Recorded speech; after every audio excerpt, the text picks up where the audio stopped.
vamos con el siguiente tema, que era de hepatitis A, ¿ya? A ver, vamos a ver acá. Ya. A ver, mi lapicerito voy a cambiar, ¿ya?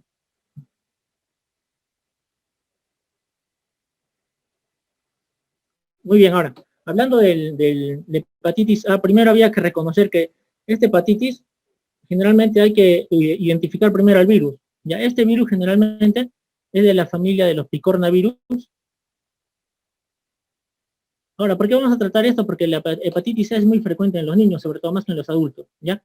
Y era un virus de la familia picornavirus del género hepatovirus, hepatovirus, ¿ya? Sus características eran que tenía material ARN, a diferencia del virus de la hepatitis B que tiene ADN, ya la hepatitis A tiene ARN, iba a tener acá una cápside, ¿ya? La cual iba a formar el antígeno de superficie del hepatitis A, ¿ya?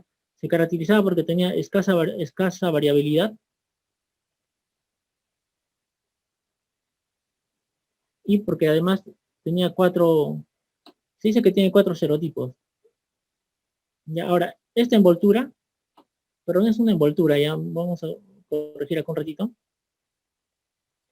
Es una envoltura, y esta envoltura estaba formada por una repetición de 4 estructuras, ¿ya? Tenía una envoltura, una cápside, perdón, la cápside, ya tiene una cápside que está formada por la repetición de estas 4 estructuras. Se iban a repetir cíclicamente, ¿no? BP1, BP2, BP3, BP4, hasta que me completaran la formación de la cápside. ¿Sí? Muy bien, ahora, la diferencia era que no tenía envoltura, pues, no tenía envoltura, a diferencia de la hepatitis B. Como la hepatitis B sí tiene envoltura, sí tenía antígeno de superficie, pero esta no. No tiene envoltura, entonces no tiene antígeno de superficie. Solamente va a tener la cápside, su material y su ARN. Además era un virus termoestable. Termoestable. ¿Sí? Muy bien. Ahora, vámonos ¿cómo es la transmisión? ¿Cómo es el contagio de este virus? A ver, ya. La transmisión generalmente se dice para empezar que este virus es muy contagioso, es recontra contagioso. Y la vía principal de contagio va a ser fecal oral. Fecal oral, acá vamos a poner fecal oral. Pero había reportes, ¿ya? De que se podía producir por vía sexual o inclusive por vía parenteral, sexual parenteral. O sea, aquí está, miren, el virus de la hepatitis A, el contagio principalmente fecal oral, parenteral es infrecuente, el sexual y el perinatal lo ponen prácticamente como que no hay. Se ha reportado, pero no hay. Entonces, principalmente si nos vamos a acordar, hay que recordarnos fecal oral, ¿ya? Y el parenteral podría ser, ¿ya? Hay un reporte ahí, pero tampoco es que sea exclusivo de fecal oral, ¿ya? Ahora, y con el fecal oral generalmente son alimentos contaminados, agua mal saneada, ¿no? Por ahí también dicen con el consumo de mariscos, ¿no? O de bayas, ¿ya? Que no están bien lavadas, puede haber la producción de la hepatitis A. Es muy frecuente en zonas endémicas. Por ejemplo, nosotros estamos en una zona endémica, ¿no? Pero si viene una persona del primer mundo, sí se tendría que vacunar cuando va para que viaje para acá, ¿no? Entonces, ¿dónde era predominante también este cuadro? En las guarderías, ¿no? Aquellos pacientes los niños que están en las guarderías, también se dice por ahí que puede estar en la UCI neonatal. Además, en adictos a drogas por vía parenteral, por la posibilidad de contagio por vía parenteral, que es infrecuente, como dice acá. Y también con los pacientes HCH, ¿no? Aunque ya lo descartan prácticamente esa vía de contagio, ¿ya? Muy bien, ¿y cómo era acá cómo era que entraba acá el virus al cuerpo, ¿no? A ver, entonces acá hacíamos el sistema digestivo,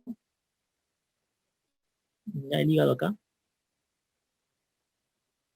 Entonces, ¿qué era lo que hacía acá? Entraba por la vía digestiva, ¿no? Fecal oral. ¿Y qué era lo que hacía? Generalmente se dice que es resistente al ácido clorhídrico. Como es resistente al ácido clorhídrico, pasaba pues como si nada, ¿no? Llegaba y se dirigía al hígado. Y del hígado iba a pasar a la vesícula biliar, ¿ya? Por donde iba a eliminarse. Ahora, generalmente, cuando ya está en el hígado, se va a replicar en el citoplasma en el citoplasma de los hepatocitos. Ya viene acá, se replica y empieza a ser eliminado por la bilis. Ya, y de la bilis va a volver al intestino y va a ser eliminado por las heces. Entonces, esa es generalmente la secuencia que va a seguir el virus. Entonces, sabiendo eso, hay que ver lo siguiente. Entonces, vamos acá. Muy bien, doctor. Contagio es fecal oral. Ya acá. Ahora, periodo de incubación. ¿Qué les ha dicho? Incubación, síntomas, ¿no? Desde que entra el virus hasta que aparecen los síntomas, generalmente iban a pasar acá 3 días. ¿Ya? 3 días. 3 semanas, perdón. Me estoy confundiendo ya, la hipoglicemia. 3 semanas. 3 semanas. ¿Ya? Pero había una cápita importante acá. ¿Por qué? Porque se decía que desde la última parte del periodo de incubación hasta la primera parte de la aparición de síntomas, acá había un periodo muy importante. ¿Por qué? Porque acá todavía había eliminación por heces del virus. Entonces, este asterisco de acá lo voy a jalar acá más grande. Entonces, miren, acá entra, acá aparece la infección. Entonces, los síntomas, perdón, acá aparecen los síntomas. Ya, desde 7 días antes de la aparición de síntomas, generalmente también se dice que puede ser hasta 1 a 2 semanas después de la aparición de síntomas. Todo este periodo, el paciente eliminaba por las heces el virus y por lo tanto podía ser contagiante. Inclusive este periodo de 1 a 2 semanas podía estar aumentado en lactantes. O sea, los lactantes iban a eliminar por más tiempo por las heces al virus. ¿Sí? Muy bien, entonces a las 3 semanas aparecían los síntomas y estos síntomas me duraban, una vez que ya aparecieron, acá ya aparecieron, pasaron 3 semanas de incubación, aparecen los síntomas y generalmente me duran los síntomas 2 semanas. En promedio puede durar más o menos, pero en 2 semanas suele durar. ¿Ya? Y la mayoría de pacientes no tiene ictericia. O sea, la mayoría de pacientes es anictérico. ¿Ya? Pero ese es el orden. Ahora, muy bien. Entonces había dicho que se eliminaba por las heces, pero también se podía encontrar en la sangre el virus, obviamente, ¿no? En la sangre, en las heces. ¿Pero qué pasaba por las heces? Ya, les había dicho que eliminaba por las heces, pero su eliminación era escasa. O sea, en las heces estaba escaso. ¿Y por qué les digo esto? ¿Por qué? Porque si yo examinaba las heces y tenía un resultado negativo en mi examen, no me descartaba la infección. No descarta la infección. ¿Por qué? Porque la presencia es escasa, pues entonces tampoco hay que confiarse de un examen de heces. Entonces no me va a excluir la infección. ¿Ya? Muy bien. Ahora, lo importante es que una vez que se produce el contagio, me va a producir una inmunidad, ¿no? Anticuerpos, una inmunidad permanente. Eso era importante en este virus, era permanente. ¿Ya? Permanente. Muy bien. Ahora, vamos a la clínica. Vamos a cambiar acá de color. La clínica podría variar también. Como les había dicho, que no solamente es en niños, sino también en adultos, aunque en niños es más frecuente, iba a haber una diferencia en los niños y en los adultos. ¿Por qué? Ya. ¿Cómo iba a ser la presentación? En los niños, generalmente pues iba a tener, como les había dicho, iba a ser la hepatitis. Hepatitis. Hago un asterisco acá. ¿Y cómo es la hepatitis, doctor? Generalmente hay anorexia, náuseas, vómitos, ¿ya? Puede haber ictericia, como les digo, y generalmente este cuadro me va a durar de 7 a 14 días, o sea, hasta 2 semanas puede durar este cuadro de hepatitis. Sin embargo, los niños hacían un cuadro leve, casi asintomático inclusive, ¿no? Y si hacía el cuadro de hepatitis, generalmente era anictérico. No solía tener ictericia. Algunos tienen, pues, pero la mayoría no tienen. Mientras que los adultos y los pacientes inmunosuprimidos me hacían un cuadro más grave. Inclusive en ellos estaba aumentada la probabilidad de hacer la hepatitis fulminante. Entonces, si había alguien que estaba con mayor riesgo de hacer hepatitis fulminante, eran los adultos y los inmunosuprimidos. Pero esta probabilidad de hacer hepatitis fulminante es menos del 1%. ¿Sí? Muy bien. Algo para relacionar la diarrea, por ejemplo, que es un síntoma importante en ambos. Si bien es cierto, hay diarrea, pero la diarrea va a ser más frecuente en los pacientes. En los niños tenía un 60%, mientras que en los adultos tenía un 20% de pacientes que hacían diarrea. ¿Ya? Muy bien. Al margen de eso, de que los niños o los adultos hagan diarrea, generalmente iban a tener todos una mortalidad menos del 0,1%. No hay que confundir. ¿Por qué? Porque la mortalidad en general en niños o en adultos es de menos del 0,1%, y mientras que la probabilidad de hacer hepatitis fulminante es de menos del 1% en adultos. Es diferente, ya no hay que confundirnos. Ya, eso es lo típico. Ahora, la información que les quiero agregar además, que por ahí les podían preguntar, era la presentación extra, la extrahepática, ¿no? ¿Por qué? Porque también se dice que puede producir ganglios, los ganglios regionales, o también puede haber esplenomegalia. Estos pacientes pueden tener esplenomegalia, ¿ya? Además se dice que la médula ósea la pueden volver hipoplásica, y por lo tanto había un riesgo de producir aplasia medular. Y anemia plástica también, anemia plástica, ¿ya? Hipoplasia medular que me podía desencadenar una anemia plástica. Generalmente también me podía dar una úlcera duodenal, pero estos son los casos graves, en los casos fulminantes, por ejemplo, ¿no? Ya por último, de repente, por los anticuerpos, por la presencia de anticuerpos circulantes, podía producir pues, pancreatitis, miocarditis, ¿no? También me podía dar vasculitis leucocitoclástica. Vasculitis leucocitoclástica. Ya, esto no es muy frecuente, pero por si acaso le doy ese dato, ¿no? Porque les podían preguntar. Entonces, muy bien. Acá como vemos, pues en el cuadro tenemos la incubación que le dicen, pues generalmente es de 19, pero es de 21 días, ¿no? Según los textos. Muy bien. Ya para terminar, vamos acá con los marcadores, que es importante diferenciarlo de la hepatitis B, que en realidad es el más preguntado, ¿no? Entonces, primero, para diagnosticar la hepatitis, yo me tengo que servir de ¿qué? Voy a medir los anticuerpos contra el virus de la hepatitis A. Entonces, aparte de esto, también había un nuevo método que estaba recién en investigación, que es el PCR. Ya, pero el PCR está en investigación recién. Entonces, ya, muy bien, doctor, ya. Esto es lo importante. Primero voy a tomar la medida de anticuerpos totales del virus de la hepatitis A, que su presencia lo que me indicaba era que yo podía tener una infección actual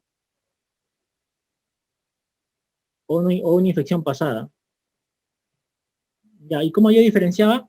Dependiendo del tipo de anticuerpo que tenía, pues, porque si era anticuerpo tipo IgM o anticuerpo tipo IgG, ¿no? Ya, si yo tenía anticuerpo tipo IgM, es porque o bien tenía una infección actual, o bien tenía una infección reciente, o sea, de hace poco nada más, ¿ya? Ahora, ¿por qué? Porque generalmente estos anticuerpos van a persistir. Se dice que puede persistir de 4 hasta 6 meses, esto es lo que dice el Nelson. Hay otros textos que también dicen que podría persistir hasta un año. Vamos a tomar el promedio de 4 a 6 meses de persistencia de este anticuerpo como referencia. Y hay que recordar que la fiebre reumática me podía dar falsos positivos. De igual manera, en el virus de la hepatitis B, la fiebre reumática también me puede dar falsos positivos. Ahora, doctor, y si yo tenía el anticuerpo IgG, y así yo tenía este anticuerpo generalmente, ya era porque yo tenía una infección permanente. Era una infección permanente, ¿ya? O podía estar vacunado, pues, ¿no? Vacunado. Ahora, le decía, el anticuerpo IgG era porque yo ya había tenido una infección pasada, perdón, y estos anticuerpos se mantenían permanentes en el ser humano, ¿ya? Y estos anticuerpos aparecían a las 8 semanas de infección. A las 8 semanas de infección aparecen, ¿ya? Conclusión, IgG aparece a las 8 semanas, me indica que ha habido, hubo infección pasada, ya que en la hepatitis A no existe infección crónica, ya, o que el paciente está vacunado, ¿sí? Muy bien. Ya, entonces, acá está. Acá era ya para repasar esta parte de los anticuerpos. Si hacemos una comparación con el virus de la hepatitis B, mira, acá hepatitis B, que es algo más complejo y es en otro tema, y en la hepatitis A, ¿qué era lo que yo tenía? Si tenía una infección aguda, era porque tenía el IgM positivo, o el que está en investigación todavía, el PCR, ¿no? Que está en investigación. Si tenía una infección pasada, pero ya se recuperó, iba a tener el IgG, ¿ya? O que también me equivalía a que sea una respuesta a la vacuna IgG, era positivo. Pero la diferencia era que infección crónica no cronificaba. Este es un virus que no cronifica, y hay que recordar eso, ¿ya? Este virus no cronifica. ¿Cronifica? No cronifica, a diferencia del virus de la hepatitis B. Muy bien. Y por último, ya para terminar, ¿cómo era la profilaxis? Generalmente se dice que este virus se elimina por rayos ultravioleta, ¿no? También por ebullición, haciendo hervir el agua, ¿no? Ebullición, o por el formaldehído. Ya esos son medio físicos, ¿no? Pero vamos con lo que es la inmunidad, la inmunoprofilaxis.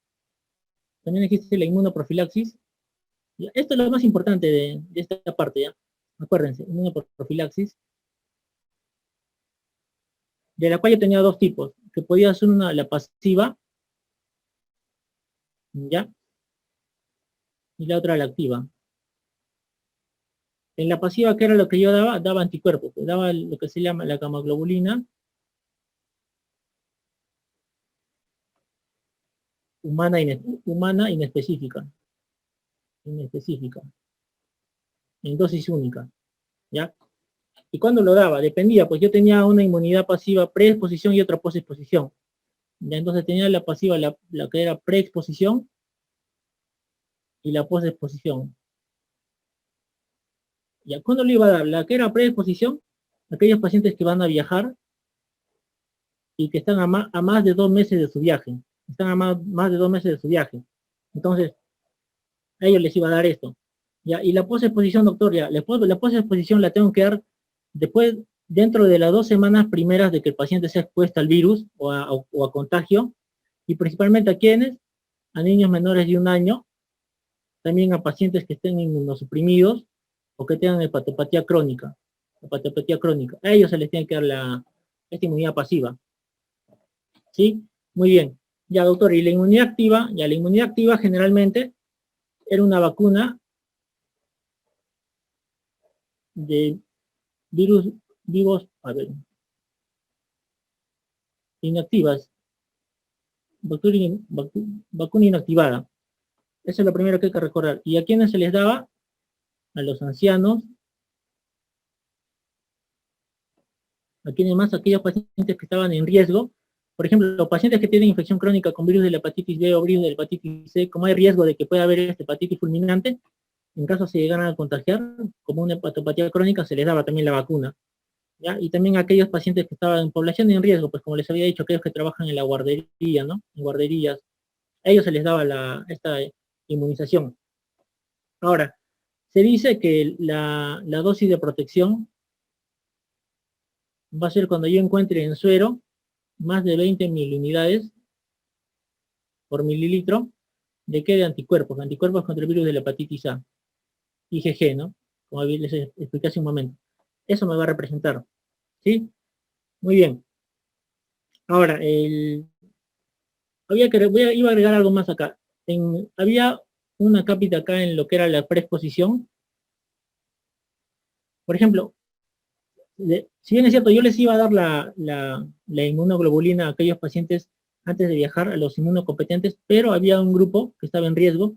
Por ejemplo, aquellos pacientes que tenían menos de 1 año y que iban a viajar. Mira, si tienen menos de 1 año, que van a viajar y que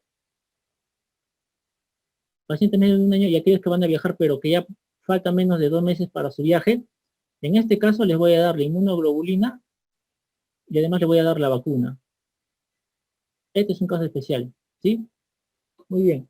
Y generalmente, en el caso de la inmunoglobulina, ya para terminar, la inmunoglobulina, la inmunización pasiva, su duración era de 2 meses. O sea, lo que me dura la protección es de 2 meses. Por eso es que acá en este cuadro, como pueden ver, profilaxis y preexposición. Si dura un mes, esta es la dosis. Si dura 2 meses, esta es la dosis. Pero si ya va a durar más de 2 meses, se le tiene que repetir cada 2 meses esta gamma globulina. ¿Por qué? Porque solamente dura 2 meses. En cambio, la vacuna, lo de bueno es que puede durar 10 años. De 10 a 12 años puede durar. Claro que va a durar menos en aquellos pacientes que tengan hepatopatía crónica, ¿no? No va a ser óptima la protección en ellos. ¿Ya? Listo, muy bien. Eso es todo, chicos. Si tienen alguna pregunta, empiecen a escribirla para empezar a resolverla. Pues a ver. Lucas.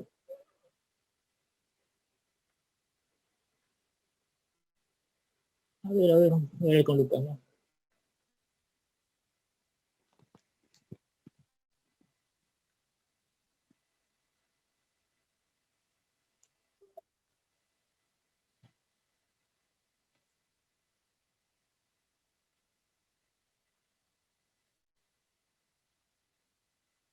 Ya chicos, dice que ya está habilitado. Si tienen preguntas ahora pueden pasar a hacerlas para leer sus preguntas. A ver. Voy a ir al chat ya.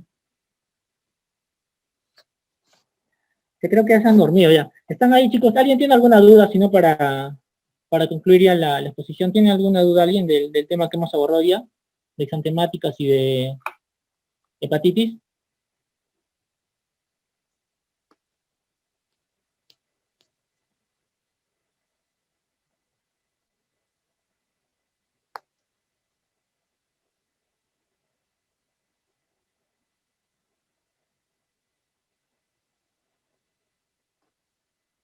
No, no veo ninguna pregunta. ¿Nadie?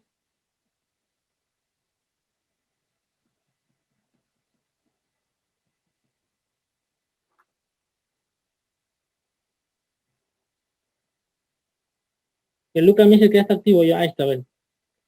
Kendall dice, ¿no? En varicela, doctor, cuando se sobreinfectaba en la presentación de impétigo, ¿qué germen predomina? Ya. Cuando el piógenes predomina. Acá justo te decía, generalmente es por rascado. Y como el paciente se está rascando y rascando, ya es por rascado esto de acá. Y como los gérmenes que están en la piel que predominan pueden ser el S. aureus y el piógenes, generalmente cuando es impétigo, pues, el piógenes predomina. El piógenes es el que le gana, ¿ya? El piógenes va a ser impétigo, ¿ya? ¿Alguna otra pregunta?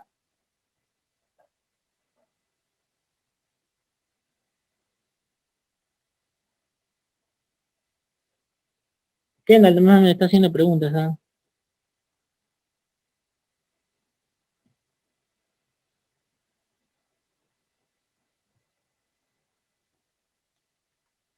Chicos, yo veo a 274 que están ahí con el 273 ya.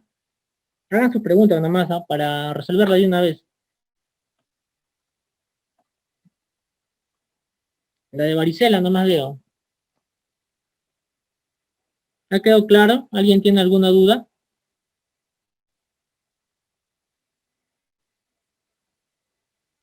Doctor, una pregunta, ¿quedan grabadas las clases? Creo que sí, Christopher. Me dijeron que iba a ir para su campus, si no me equivoco.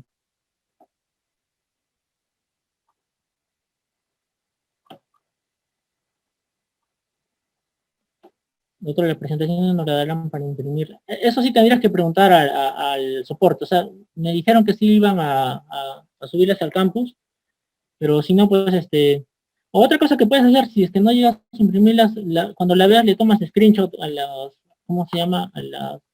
Cuando, por ejemplo, en Macabe, ahí le tomas un screenshot y ya tienes tu resumen, ¿no? Ya, y de repente para que no le estés imprimiendo, ¿no? Eso es lo que se les sugiere también a algunos alumnos de repente para que ahorren tiempo, ¿no? Doctor Sosa, PPT es que la letra a veces no, sí, pues no se entiende a veces, pero dime qué parte para explicarte, si no. Sí, pero igual lo van a subir todo al campus, no te preocupes.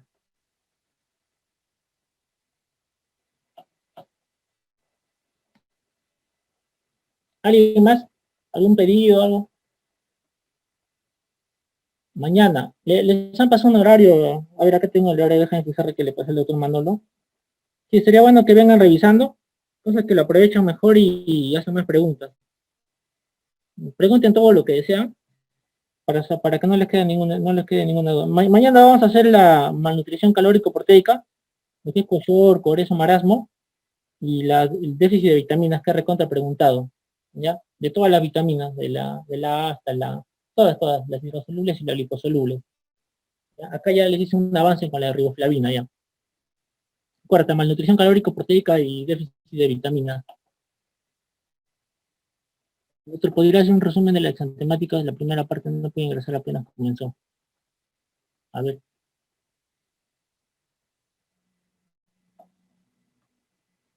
A ver, mira, es que básicamente pues, sería poner todo, pero a ver, vamos a ver un rato.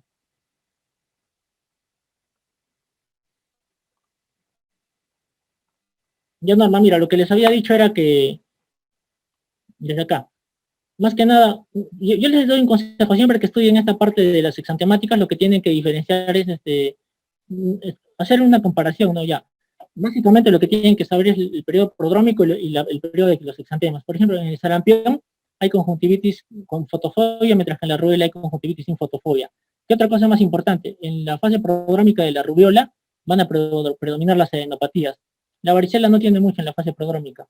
Ahora, en la fase de exantemas, el sarampión va a generalizar en los 3 días y desaparece en 5 días, mientras que la rubiola generaliza en un día y desaparece en 3 días. La fase exantemática tanto del sarampión como de la rubiola es descendente, ¿no? Es descendente y centrífuga, del céfalo caudal y del centro para los miembros, en ambos casos. La diferencia es que en rubiola va a arrancar primero con la aparición de adenopatías. El sarampión agarra palmas y plantas y la rubiola no va a agarrar palmas y plantas, ¿ya? Otra cosa, a ver acá, el sarampión es confluente, mientras que la rubiola es poco confluente, ¿ya? Ahora, la varicela, pues, lo más importante es que tiene polimorfismo regional, lo que se tiene que acordar, o también llamado el signo del cielo estrellado. Aparecían brotes, ¿no? El mácula, pápula, vesículas, que son umbilicadas, que iban a pústulas y a costras. Y la presentación clásica era que iba de cuero cabelludo a cara, bajaba hasta tórax, iba a los miembros, sobre todo en la zona de depresión, agarraba la mucosa oral con enantemas, y sí podía agarrar las manos, pero la aparición distal era rara, o sea, era raro encontrar varicela en los miembros inferiores, ¿sí? Después, la rociola, básicamente, lo que hay que recordar más que nada es que entre el tercer y cuarto día desaparece la fiebre para que después aparezca el exantema. Y el exantema generalmente va a aparecer en el tronco, se va a dirigir para el cuello y para los miembros superiores. Pero no va a llegar a cara ni tampoco va a llegar a miembros, respeta esas partes, ¿ya? Es poco confluente. El eritema infeccioso, como les había dicho, también era febril y era en 3 partes, ¿no? Primero la doble bofetada, después el exantema que era pruriginoso, que aparecía en miembros, en el tronco, pero no agarraba palmas ni agarraba plantas, y tenía un aclaramiento reticular, como le dicen. Y lo más importante era que podía reaparecer en diferentes circunstancias. Tenía esta característica que era recurrente, pues, ¿no? Y la escarlatina, como te había dicho, la fase prodrómica sí es resaltante porque tiene una fiebre elevada, iba a tener una fase de fresa blanca y otra de fresa roja. Es por la lengua más que nada. La fresa blanca era saburral, blanquecina, como un tipo de escamas, que al salirse me iba a dejar la fresa roja que era hiperémica, ¿no? O aframbuesada. Y las pápulas eran micropápulas, a diferencia de todas las anteriores, que se palpaban mejor de lo que se veían, ¿ya? Eran blanquecinas a la presión y confluentes, y me agarraba la cara, pero respetando el triángulo nasogeniano, por eso se llamaba fase de filatop, y cuando me iba a la zona al cuerpo iba a predominar en la zona de flexura, y, o si no, también en la zona, en las nalgas, y por eso se llamaba líneas de Pastia, ¿ya? Ahí está un pequeño resumen. ¿Alguien más tiene otra pregunta? O ya ahí damos por finalizado ya. No se están durmiendo, creo, ¿no?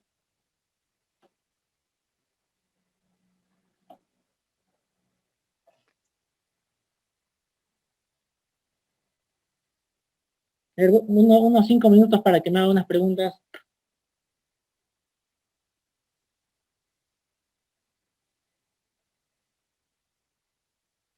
Como estamos empezando esto que va a durar todavía unas semanas, díganme, a ver, alguna sugerencia de repente para mañana. ¿Les parece que estoy explicando muy rápido o muy lento?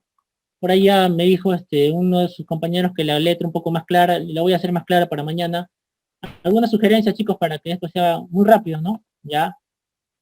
Ya, voy a explicar un poco más pausada entonces para el siguiente tema. Gracias, Christopher. ¿Alguna otra sugerencia? ¿Se entiende lo que les estoy explicando? Ya, listo. Solo tengo 2 sugerencias.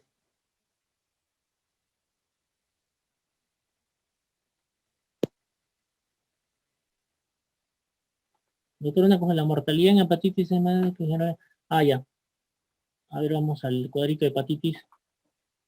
No, había dos porcentajes importantes ahí. Por ejemplo, a ver, aquí está.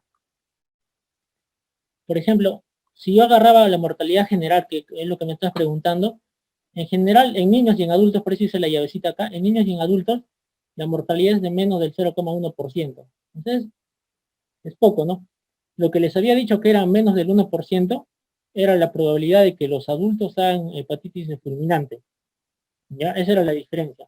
En general, adultos y niños, la mortalidad menos del 0,1%, y de hepatitis fulminante solamente en adultos, la probabilidad era de menos del 1%. ¿Ya? Acuérdense simplemente, los niños hacen cuadros leves, anistéricos, que duran hasta 2 semanas, mientras que los adultos, con los inmunosuprimidos, tienen mayor riesgo de que hagan cuadros fulminantes, cuadros más graves.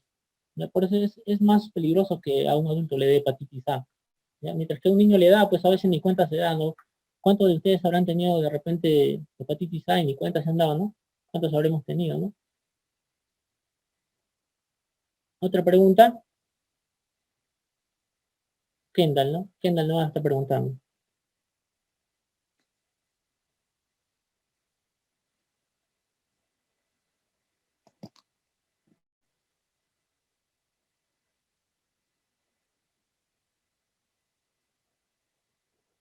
Ya chicos, ya Cintia, a ver, la última me dices, sí, doctor, se entiende, más bien que se mantenga la... Sí, esa es la idea, Cintia. O sea, ¿en qué va a consistir este? Va a ser 2 semanas de pediatría y 1 semana de neonato, si no me equivoco. Vamos a explicar los temas más importantes, así desde un abordaje desde lo sencillo hasta el tratamiento que más le puedan, lo más rentable, porque son preguntas que pueden venir. Entonces, ya le van a pasar un horario probablemente para que ustedes vengan leyendo, revisando sus apuntes o el tema, cosas que ya vamos de frente con sus dudas, ¿no? Para que lo fijen mejor. Por eso es que estamos viendo esto del principio, ¿ya? Doctor, ¿qué tan frecuentes son las enfermedades exantemáticas? Mira, el dato exacto no lo tengo, pero sí es presentación frecuente en los niños. Te lo traigo el dato para mañana, ya la frecuencia exacta de las exantemáticas en general no la tengo.